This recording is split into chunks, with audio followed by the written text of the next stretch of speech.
Just by welcoming you.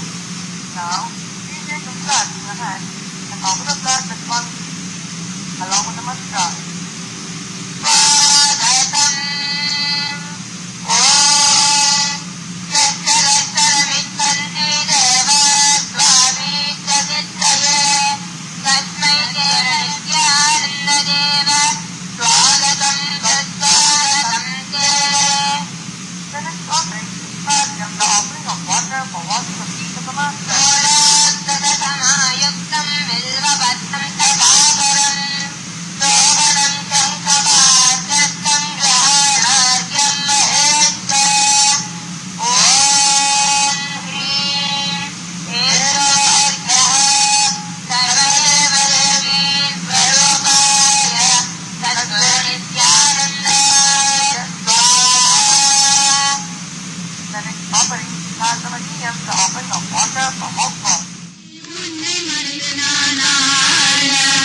உன்னை பார்க்கவே பார்த்து ரசிக்கவே என்னை மறந்து நானாட உன்னை பார்க்கவே பார்த்து ரசிக்கவே என்னை மறந்து நானாட உன்னை பார்க்கவே பார்த்து ரசிக்கவே என்னை மறந்து நானாட உன்னை பார்க்கவே பார்த்து ரசிக்கவே என்னை மறந்து நானாட உன்னை பார்த்ததும் ஜீவன் முக்தியோ உன்னை பார்த்ததும் ஜீவன் முக்தியோ உன் சிரிப்புதான் சூரிய ஒளியோ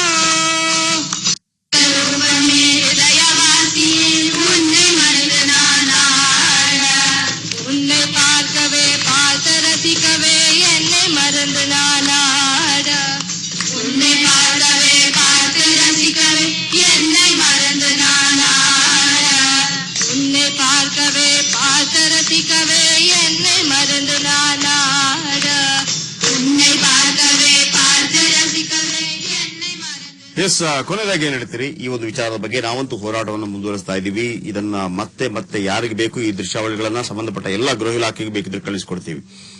ಕೊನೆಯದಾಗಿ ನಿಮ್ಮ ಒತ್ತಾಯ ಏನು ಸರ್ಕಾರಕ್ಕೆ? ಇವಾಗ ಅವನೇ ತೊಲಗಿದ್ರೆ ಒಳ್ಳೇದು. ಇಲ್ಲವಾದ್ರೆ ಸರ್ಕಾರ ಅವನ ವಿರುದ್ಧ ಮೊಕದ್ದಮೆಗಳಾಕಿ ಅವನ್ನ ಈ ರಾಜ್ಯದಿಂದ ಗಡಿಪಾರು ಮಾಡಬೇಕು ಅಥವಾ ಶಾಶ್ವತವಾಗಿ ಜೈಲಲ್ಲಿ ಹಾಕ್ಬೇಕನ್ನುವಂತ ಒತ್ತಾಯವನ್ನು ಮಾಡ್ತೀವಿ. ಇವತ್ತು ಅನೇಕ ಸಾಫ್ಟ್ವೇರ್ ಉದ್ಯಮಿಗಳು ಅಲ್ಲಿ ಬಂದು ಎಷ್ಟೋ ಜನ ಎಲ್ಲೆಲ್ಲಿ ಜೈಲುಗಳಲ್ಲಿ ಕೊಳಿತಾ ಇದಾರೆ ಅಂದ್ರೆ ಅಲ್ಲಿ ಅಮೆರಿಕ ಜೈಲಲ್ಲಿ ಒಬ್ರು ಭಾರದ್ವಾಜ್ ಅಂತ ಒಬ್ರು ಕೊಳಿತಾ ಇದಾರೆ. ಮುನ್ನೂರು ಕೃಷ್ಣಮೂರ್ತಿ ಅನ್ನುವಂತ ನಮ್ಮ ಶಿವಮೊಗ್ಗ ಜಿಲ್ಲೆಯವರು ಅವ್ರ ತಾಯಿ ಅವರ ಸಂತೋಷ್ ತಂದೆ ತಾಯಿ ಕಣ್ಣೀರ್ ಹಾಕಿ ಅವ್ರ ಉಪವಾಸ ವಿಷ ಬಾಟ್ಲಿ ಇಟ್ಕೊಂಡು ಕೂತ್ರು. ಆದ್ರೂ ನಮ್ಮ ಸರ್ಕಾರಕ್ಕೆ ಅಂತವ್ರ ಬಗ್ಗೆ ಕಣ್ ಕಾಣಿಸಿಲ್ಲ. ಆದ್ರೆ ಇಂಥ ನೀಚನಿಗೆ ಸಪೋರ್ಟ್ ಮಾಡ್ತಾರೆ ಅಂದ್ರೆ ಖಂಡಿತ ತಪ್ಪಾಗಲ್ಲ. ಈ ಕೂಡಲೇ ಸಿದ್ದರಾಮಯ್ಯನವರು, ಹಾಗೆ ಜಾರ್ಜ್ ಅವರು, ಉಮಾಶ್ರೀ ಅವರು, ರತ್ನಾಕರ್ ಅವರು ಇಂಥವ್ರನ್ನ ಬಂಧಿಸಿ ಅವ್ರನ್ನ ಪೂರ್ತಿ ಚಟುವಟಿಕೆಯನ್ನ ಅವನ್ನ ಬೀಗ ಹಾಕಿಸಿ ಅಲ್ಲಿಂದ ಓಡಿಸಬೇಕು ಅನ್ನುವಂತ ಒತ್ತಾಯವನ್ನ ನಾನು ರಕ್ಷಣಾ ವೇದಿಕೆ ಪರವಾಗಿ ಮಾಡ್ತಾ ಇದ್ದೀನಿ. ಎಸ್ ಸರ್, ಏನು ಈಗ ಅವನು ಹೇಳಿದ್ದಾನೆ, ತಮಿಳುನಾಡುಗಳು ನೀವು ನೋಡಿದಿರಿ, ಇನ್ನು ಕನ್ನಡದ ಸ್ವಾಮೀಜಿಯನ್ನ ನೇಮಿಸಿ ನಾನು ತಮಿಳುನಾಡಿಗೆ ಓಡೋಗ್ತೀನಿ ಅಂತ ಹೇಳುವಂತ ಮಾತನ್ನ ಹೇಳಿದ್ದಾನೆ. ನಾವು ಇವತ್ತು ಸ್ಪಷ್ಟವಾಗಿ ಹೇಳ್ತೀವಿ, ಅದು ತಮಿಳು ಮಠ ಅಂತ ಮೊದಲಿಂದ ನಾವು ಹೇಳ್ಕೊಂಡು ಬಂದಿದ್ವಿ. ತಮಿಳು ಭಾಷಿಕರನ್ನ ಮಡಿಕೊಂಡು ಈ ರಾಜ್ಯದ ಜನರ ಮೇಲೆ ಸವಾರಿ ಮಾಡ್ಲಿಕ್ಕೆ ಹೊರಟಿದ್ದ. ಒಂದು ಕಡೆ ಈ ಕ್ಷಣದಿಂದ ಅವನು ಇಲ್ಲಿ ಜಾಗ ಬಿಟ್ಟು ಹೋಗಬೇಕು. ಮತ್ತೆ ಅವನ ಮಠದಲ್ಲಿ ಇರುತ್ತ 22 ಅಕ್ರಮ ಕಟ್ಟಡಗಳು ಸರ್ಕಾರ ವಶಪಡಿಸ್ಕೋಬೇಕು, ಹೊಡಿಬಾರ್ದು, ವಶಪಡಿಸ್ಕೋಬೇಕು. ಅಲ್ಲಿ ಕನ್ನಡದ ಸ್ವಾಮೀಜಿನೂ ಬೇಡ, ಯಾವ ಮಠದ ಏನೇ ಚಟುವಟಿಕೆಗಳು ಹಾಗೂ ಕೂಡುದು. ನಮ್ಮದೇ ಆಲದ ಮರವನ್ನ 800 ವರ್ಷಗಳ ಹಿಂದಕ್ಕೆ ತಗೊಂಡೋಗಿ ನಮ್ಮನ್ನೇ ಚೀಟ್ ಮಾಡುವಂತ ಅಂತಹ ಒಬ್ಬ ರಂಜಿತಾ ಖ್ಯಾತಿಯ ಅದೇ ರಂಜಿತಾಳನ್ನ ಕರ್ಕೊಂಡು ಬಂದು ಸನ್ಯಾಸಿನಿ ದೀಕ್ಷೆ ತೋರಿಸಿ ಕನ್ನಡಿಗರ ಕಣ್ಣಿಗೆ ಮುಂಕು ಬೂದಿ ಎತ್ತಂತ ಆ ಕಪಟಿ ಇಲ್ಲಿರು ಕೂಡುದು. ಜಿಲ್ಲಾ ಆಡಳಿತ ಕಟ್ಟಡಗಳನ್ನ ವಶಪಡಿಸಿಕೊಳ್ಳಲಿಕ್ಕೆ ಮುಂದಾಗಬೇಕು. ಗಂಧದ ತುಂಡಿನ ಪ್ರಕರಣದಲ್ಲಿ ಜಿಲ್ಲಾ ಪೊಲೀಸ್ ವರಿಷ್ಠಾಧಿಕಾರಿಗಳು ಆತನ ಬಂಧನ ಮಾಡಬೇಕು. ಮಕ್ಕಳ ಹಕ್ಕುಗಳ ಘಟಕ ಕೂಡಲೇ ಹೋಗಿ ಮಕ್ಕಳನ್ನ ರಕ್ಷಿಸುವಂತ ಕೆಲಸವನ್ನ ಮಾಡಬೇಕು. ಅಷ್ಟೇ ಅಲ್ಲ, ಇಡೀ ನಾಡಿಗೆ ಕಂಟಕಪ್ರಾಯವಾಗಿರ್ತಕ್ಕಂಥ ನಿತ್ಯಾನಂದ ಓಡಿಸಬೇಕು. ಜಯಲಲಿತಾ ಅಧಿನಂಪಿಡದಿಂದ ಕ್ಷಣಮಾತ್ರದಲ್ಲಿ ಪೊಲೀಸರನ್ನ ಕ್ಯೂ ಬಿಟ್ಟು ಓಡಿಸಿದ್ದಾದ್ರೆ ಇಲ್ಲಿನ ಸಿದ್ದರಾಮಯ್ಯನವ್ರಿಗೆ ಯಾಕೆ ಆಗುದಿಲ್ಲ ಅನ್ನುವಂಥದ್ದು ನನ್ನ ಪ್ರಶ್ನೆ. ಇಲ್ಲಿಂದ ಹೋಗ್ಬೇಕು. ಎಸ್, ಸಿದ್ದರಾಮಯ್ಯನವರೇ, ನಿಮ್ಮ ಸಚಿವ ಸಂಪುಟದಲ್ಲಿರುವಂತಹ ಸಚಿವರು, ಸಂಬಂಧಪಟ್ಟ ಸಚಿವರು ಏನು ಕ್ರಮ ಕೈಗೊಳ್ಳುತ್ತಾರೆ? ನೀವು ಕೂಡ ಇಂಥ ಅನಿಷ್ಟಗಳನ್ನ ಹೋಗಲಾಡಿಸಲೇಬೇಕಾಗತ್ತೆ. ಯಾಕಂತಂದ್ರೆ ನಂಬಿಕೆಗಳು ಬೇರೆ, ಆದರೆ ಇಂತಹ ಮೂಢನಂಬಿಕೆಗಳು ಬೇರೆ. ಮೂಢನಂಬಿಕೆಗಳ ವಿರುದ್ಧ ಯಾವತ್ತೂ ಕೂಡ ನಮ್ಮ ಹೋರಾಟ ಇದ್ದೇ ಇರುತ್ತೆ. ಈ ರೀತಿ ಮಕ್ಕಳನ್ನು ತಪ್ಪುದಾರಿಗೆಳೆಯುವಂಥದ್ದು, ಎಲ್ಲ ರೀತಿಯ ದಾಖಲೆಗಳನ್ನು ಕೊಟ್ಟರೂ ಕೂಡ ನೀವು ಸುಮ್ಮನಾಗಿರುವುದು ನಿಜವಾಗ್ಲೂ ಬಹಳ ಬೇಸರ ತರಿಸ್ತಾ ಇದೆ. ನೀವು ಈತನನ್ನ ಓಡಿಸಿಲ್ಲ ಅಂತಂದ್ರೆ ಬಹುಶಃ ಮುಂದಿನ ದಿನಗಳಲ್ಲಿ ಮತದಾರರು ನಿಮ್ಮ ಬಗ್ಗೆ ಒಂದು ತೀರ್ಮಾನವನ್ನು ಕೈಗೊಳ್ಳಬೇಕಾಗತ್ತೆ. ಹಾಗಾಗೋದು ಬೇಡ ಅಂತಂದ್ರೆ ಖಂಡಿತವಾಗ್ಲೂ ನಿಮ್ಗೆ ಅಧಿಕಾರ ಕೊಟ್ಟಿದ್ದಾರೆ ಜನ, 6 ಕೋಟಿ ಜನ, ನೀವೊಂದು ಸ್ಪಷ್ಟ ನಿರ್ಧಾರಕ್ಕೆ ಬರಲೇಬೇಕಾಗತ್ತೆ. ಆದ್ರೆ ಒಂದಂತೂ ನಿಜ, ಇಂತಹ ದೃಶ್ಯಾವಳಿಗಳು ಇನ್ನಷ್ಟು ಇದೆ. ಸಮಯ ನ್ಯೂಸ್ ನಲ್ಲಿ ಅದನ್ನು ನಾವು ನಿಮಗೆ ಬಿತ್ತರ ಮಾಡ್ತಾ ಇರ್ತೀವಿ. 9 ಗಂಟೆಗೆ ಕೂಡ ಕಾರ್ಯಕ್ರಮದಲ್ಲಿ ಭಾಗವಹಿಸ್ತಾ ಎಲ್ಲರಿಗೂ ಕೂಡ ಧನ್ಯವಾದ. ಗೊತ್ತಾಗಲಿ ನಿತ್ಯ ಸತ್ಯ, ಆದಷ್ಟು ಬೇಗ ಕಂಬಿ ಹಿಂದೆ ನಿತ್ಯಾನಂದ ಹೋಗ್ಲಿ ಅಂತ ಆಶಿಸ್ತಾ ಕಾರ್ಯಕ್ರಮವನ್ನು ಮುಗಿಸ್ತಾ ಇದೀವಿ. ನಮಸ್ಕಾರ, ಗುಡ್ ನೈಟ್.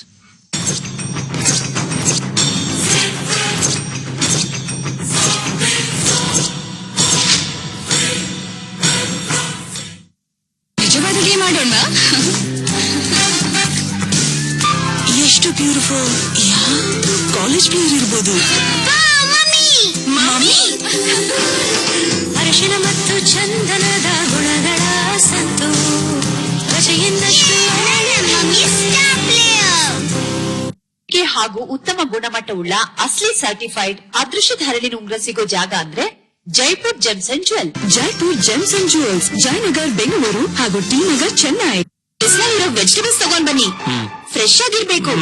5 ಮೊಳ ಫ್ರೆಶ್ ಆಗಿ, ಆಮೇಲೆ ತುಪ್ಪ ಅರ್ಧ ಲೀಟ್ರು. ಮಿಕ್ಕಿದ್ದೆಲ್ಲ ಫ್ರೆಶ್ ಆಗಿರ್ಬೇಕಾದ್ರೆ ನೀವು ಕೊಳ್ಳುವ ತುಪ್ಪ ಮಾತ್ರ ಯಾಕೆ ಸಾಧಾರಣವಾಗಿರ್ಬೇಕು?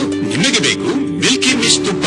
ಮೊದಲನೇ ದಿನ ಹೊಚ್ಚ ಹೊಸ ಹಾಲಿಗೆ ಹೆಪ್ಪಾಕಿ, 2ನೇ ದಿನ ಗಟ್ಟಿಯಾದ ಮೊಸರಾಗಿಸಿ, 3ನೇ ದಿನ ಕಡಲು ಬೆಣ್ಣೆಯನ್ನು ತೆಗೆದು, 4ನೇ ದಿನ ಫ್ರೆಶ್ ಆದ ಮಿಲ್ಕಿ ಮಿಸ್ಟ್ ತುಪ್ಪವನ್ನು ತಯಾರಿಸಲಾಗುತ್ತದೆ. ಖಂಡಿತ ಡಿಫ್ರೆನ್ಸ್ ಇದೆ. ಮಿಲ್ಕಿ ಮಸ್ಕಿ ಫ್ರೆಶ್ ಆದ ಮಿಲ್ಕಿ ಮಿಸ್ಟ್ ತುಪ್ಪ, ಒಳ್ಳೆ ಸುವಾಸನೆ, ಒಳ್ಳೆ ರುಚಿ. ನಡಿ ಮಗ, ಔಷಧಿ ತಗೋ.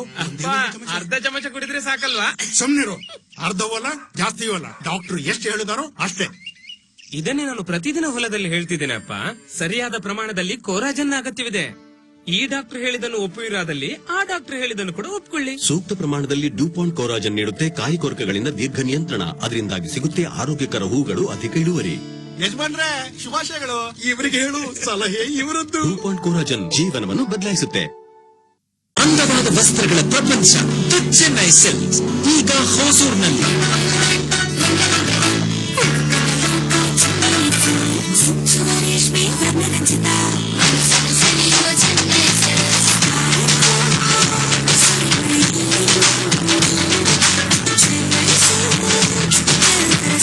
ಪ್ರಾರಂಭೋತ್ಸವದ ಸಂದರ್ಭವಾಗಿ ಸೆಪ್ಟೆಂಬರ್ 18ರವರೆಗೆ ಜವಳಿಗಳಿಗೆ 10% ರಿಯಾಯಿತಿ.